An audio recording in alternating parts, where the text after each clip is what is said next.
Kamu mungkin sering mendengar kisah orang-orang yang berusaha untuk menyiapkan dana pendidikan anaknya itu merasa kejebak dengan yang namanya asuransi pendidikan. Nah, tapi sebetulnya asuransi pendidikan itu apa sih? Nah, di video kali ini aku akan jelasin mengenai apa sebetulnya asuransi pendidikan itu. Sehingga setelah kamu menonton video ini, kamu jadi tahu apa itu asuransi pendidikan dan bagaimana sikap yang paling bijak dalam menghadapi produk asuransi pendidikan. Sebelum aku mulai videonya, jangan lupa klik tombol subscribe yang ada di pojok kanan bawah dan nyalakan tombol lonceng supaya kamu gak ketinggalan video-video terbaru dari aku yang aku post setiap minggunya. Sebelum aku mulai jelasin mengenai apa itu asuransi pendidikan, mungkin kita harus bisa ngeliat kenapa sih sebetulnya orang-orang ini tertarik untuk membeli asuransi pendidikan. Jadi, pasti semua orang tua yang memiliki anak itu akan berusaha untuk menyiapkan hal terbaik untuk anaknya, termasuk di sini adalah pendidikan untuk anaknya. Nah, sayangnya karena literasi finansial yang kurang membuat orang tua ini tidak dapat menentukan alat apa yang digunakan untuk menyiapkan dana pendidikan anaknya ini. Sampai mereka bertemu dengan yang namanya asuransi pendidikan ini. Nah, mereka melihat bahwa asuransi pendidikan ini itu adalah salah satu opsi yang mereka bisa gunakan untuk menyiapkan dana pendidikan anaknya. Tapi sayangnya mereka ini nggak paham asuransi pendidikan ini apa dan bagaimana skema kerja dari si asuransi pendidikan ini.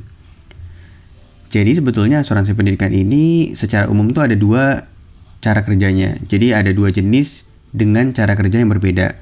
Di mana ada asuransi pendidikan yang sifatnya merupakan bentuk endowment, serta ada asuransi pendidikan yang jenisnya adalah merupakan unit link. Di bagian berikutnya aku akan jelasin lebih lanjut mengenai asuransi pendidikan dengan jenis endowment dan juga asuransi pendidikan dengan jenis unit link. Jadi tonton video ini sampai habis ya. Jenis asuransi pendidikan pertama yang aku bahas pada video kali ini adalah jenis asuransi pendidikan endowment. Nah, pada jenis asuransi pendidikan endowment, maka yang terjadi skemanya adalah sebagai berikut. Kamu sebagai nasabah itu akan membayarkan premi kepada perusahaan asuransi.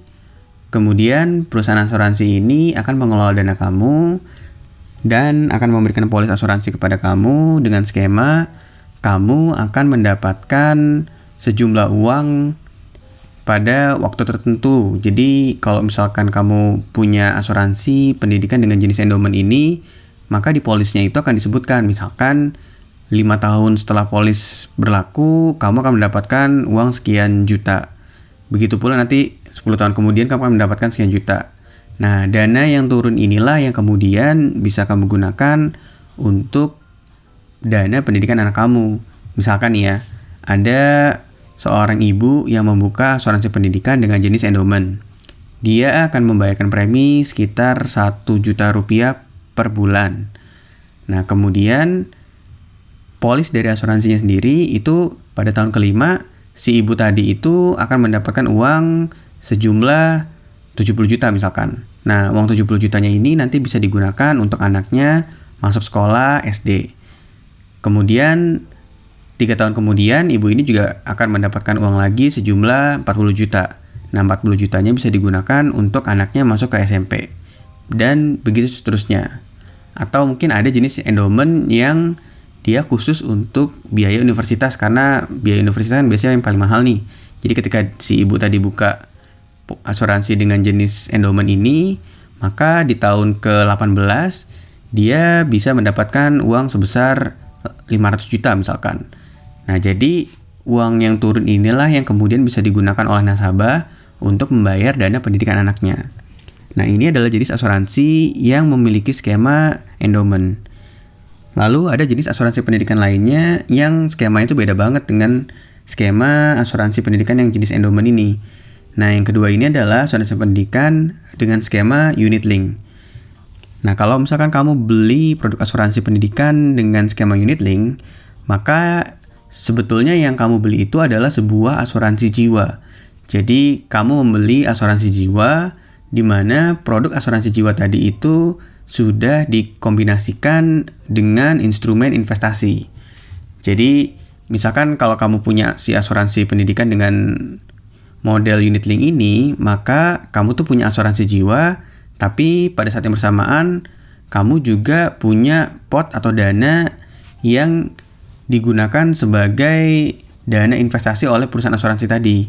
Nah, biasanya dana investasi ini bisa ditarik pada waktu-waktu tertentu. Jadi misalkan kalau sudah 10 tahun itu boleh ditarik.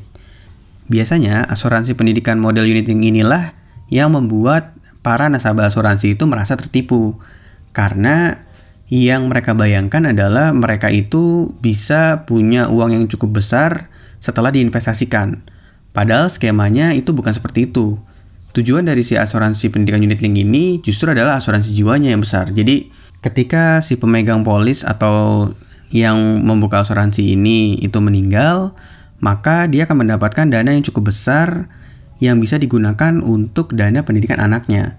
Jadi skema utamanya sebetulnya adalah asuransi jiwa yang berguna untuk memproteksi pendidikan anaknya kelak kalau misalkan terjadi sesuatu kepada orang tuanya. Sehingga kalau kamu mau mendapatkan uang yang besar itu adalah uang dari uang asuransi yang akan terjadi atau UP pada saat kamu mengalami meninggal dunia atau cacat. Nah, inilah biasanya yang lebih besar dibandingkan si dana investasi tadi. Karena kalau misalkan kamu mengharapkan dana investasinya, maka kamu pasti akan kecewa. Karena yang pertama, dana investasinya itu akan dipotong oleh banyak sekali potongan atau biaya asuransi, sehingga hasil investasinya juga nggak akan maksimal. Yang kedua, biasanya karena ini diinvestasikan ke dalam instrumen yang cenderung lebih tinggi resikonya seperti saham, maka dana investasi ini kadang-kadang kalau kamu mau ambil, itu bertepatan dengan kondisi pasar saham yang lagi turun sekali. Jadi, dana investasi kamu udah pasti berkurang. Kalau dihitung-hitung dari premi yang kamu bayarkan, kamu pasti rugi. Sehingga inilah yang membuat banyak orang atau nasabah asuransi itu merasa tertipu dengan produk asuransi pendidikan. Karena yang mereka bayangkan adalah mereka bisa mengambil dana yang ada di pot investasi untuk dana pendidikan anaknya. Padahal, manfaat terbesar dari asuransi pendidikan model unit link ini adalah asuransi jiwanya tadi. Dimana ketika orang tuanya mengalami resiko meninggal dunia atau cacat, tetap dia memiliki uang yang dapat digunakan untuk pendidikan anaknya. Setelah kamu tahu dua jenis asuransi pendidikan ini, pertanyaan lanjutannya adalah kira-kira memilih produk yang mana ya untuk misalkan menyiapkan dana pendidikan anak kamu. Nah, di bagian berikutnya aku akan jelasin pendapat aku gimana sih sebetulnya menyikapi asuransi pendidikan ini dan menyiapkan dana pendidikan untuk anak kamu. Jadi tonton video ini sampai habis ya. Nah, setelah tadi aku udah bahas mengenai asuransi pendidikan dan jenis serta skemanya, kira-kira asuransi pendidikan yang mana yang cocok buat kamu pilih sebagai instrumen untuk menyiapkan dana pendidikan anak kamu. Kalau pendapat aku sebagai perencana keuangan, maka menurut aku asuransi pendidikan ini kurang cocok untuk digunakan sebagai alat untuk menyiapkan dana pendidikan anak kamu. Karena sejatinya pendidikan anak kamu itu sudah bisa kita hitung berapa jumlah yang dibutuhkan serta kapan dana tersebut akan digunakan. Sehingga kalau misalkan kita menggunakan produk proteksi atau asuransi itu tidak terlalu cocok. Karena yang namanya produk proteksi atau asuransi itu tujuannya adalah meminimalisir resiko yang mungkin akan terjadi, di mana resiko tersebut itu tidak bisa kamu perkirakan sebelumnya. Misalkan kalau kamu menggunakan asuransi untuk kesehatan kamu. Nah, kamu tuh nggak akan bisa memperkirakan kapan kamu akan sakit, dan kalau kamu sakit berapa jumlah dana yang harus kamu keluarkan untuk pengobatan kamu. Nah, makanya kamu meminimalisir resiko tersebut dengan menggunakan produk proteksi atau asuransi. Nah, kasus kayak gini tuh nggak cocok kalau misalkan digunakan untuk dana pendidikan anak kamu. Karena kamu udah tahu nih, misalkan 7 tahun lagi anak kamu tuh akan masuk SD. Dan kamu ingin menyekolahkan dia di sekolah misalkan yang bertaraf internasional nih misalkan. Sehingga kamu udah bisa hitung dananya berapa sih yang kamu butuhin buat menyekolahkan anak kamu di 7 tahun kemudian. Dari situ kamu bisa perkirakan berapa dana yang harus kamu sisihkan untuk mencapai sejumlah dana tadi di 7 tahun ke depan. Sehingga nggak cocok menggunakan produk asuransi. Nah, kalau misalkan kita memaksakan produk asuransi untuk biaya atau menyiapkan dana pendidikan anak kita, maka akan ada satu kekurangan yang mungkin akan terjadi buat kamu, di mana akan ada potensi kekurangan dana pendidikan yang harusnya kamu butuhkan. Misalnya, kalau kamu ambil produk asuransi dengan jenis endowment tadi, pada saat buka asuransi tadi, kamu mungkin bisa menghitung kira-kira berapa sih dana yang dibutuhkan oleh kamu saat kamu akan menyekolahkan anak kamu. Cuman akan ada potensi inflasi atau kenaikan harga pendidikan yang dibutuhkan oleh kamu pada saat kamu membutuhkan dana pendidikan tersebut. Nah, ketika terjadi inflasi atau kenaikan dana pendidikan, maka asuransi pendidikan dengan model endowment itu tidak bisa catch up karena jumlah yang akan kamu terima itu akan sesuai dengan jumlah yang sudah ditetapkan di polisnya. Sehingga kalau misalkan kamu di awal itu memperkirakan butuhnya 100 juta dan tiba-tiba setelah kamu sampai pada waktu kamu akan menyekolahkan anak kamu, ternyata butuhnya 120 juta nih. Maka kamu nggak bisa nih nambah 20 juta dari produk asuransi kamu yang skemanya endowment. Sehingga ada potensi kamu akan kekurangan uang untuk menyekolahkan anak kamu.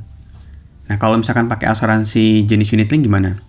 Kalau pakai asuransi jenis unit link, maka menurut aku bakal lebih tinggi lagi potensi kekurangan dananya. Karena kalau misalkan di asuransi yang jenisnya endowment tadi, kamu udah pasti mendapatkan uang dengan nominal tertentu. Kalau kamu pakainya unit link, maka ada potensi ketika kamu membutuhkan dana pendidikan anak kamu, pot investasi dari si asuransi unit link ini itu sedang mengalami penurunan. Sehingga alih-alih kamu dapat bisa menyiapkan dana pendidikan anak kamu, yang terjadi malah kamu itu nggak punya uang yang cukup besar untuk menyekolahkan anak kamu. Karena kondisi dari si pot investasinya itu sedang turun. Tapi kelebihannya kayak tadi, kalau misalkan resiko dari asuransi jiwanya itu terjadi di diri kamu, maka biaya pendidikan anak kamu itu udah pasti tercukupi. Karena uang pertanggungjawaban atau UP dari asuransinya itu besar sekali. Nah, jadi kalau kamu ingin menyiapkan dana pendidikan anak kamu, maka karena kamu udah bisa menghitung jumlah dan juga kapan kamu akan mempergunakan dana tersebut, aku akan menyarankan kamu untuk membuka atau menyiapkan dana kamu itu melalui instrumen investasi, di mana dana kamu itu bisa difokuskan untuk dikembangkan tanpa ada biaya potongan untuk produk-produk asuransi. Sehingga hasil dari investasi yang akan kamu dapatkan di masa depan itu akan jauh lebih maksimal jika dibandingkan kamu menggunakan skema asuransi pendidikan. Di video-video lainnya aku akan jelasin gimana sih cara menyiapkan dana pendidikan ini dengan menggunakan instrumen investasi. Sehingga kamu bisa menyiapkan dana pendidikan anak kamu dengan lebih baik lagi. Terima kasih banyak udah nonton video aku di episode kali ini. Semoga apa yang aku jelasin pada video ini dapat membantu kamu memahami produk-produk asuransi, terutama asuransi pendidikan. Kalau kamu punya pertanyaan lainnya, jangan ragu untuk tuliskan di kolom komentar di bawah. Aku akan coba jawab pertanyaan kamu sehingga kamu lebih paham lagi mengenai asuransi pendidikan ini. Jangan lupa juga untuk klik tombol subscribe yang ada di pojok kanan bawah dan nyalakan tombol lonceng supaya kamu gak ketinggalan video-video terbaru dari aku yang aku post setiap minggunya. Sampai ketemu di video lainnya.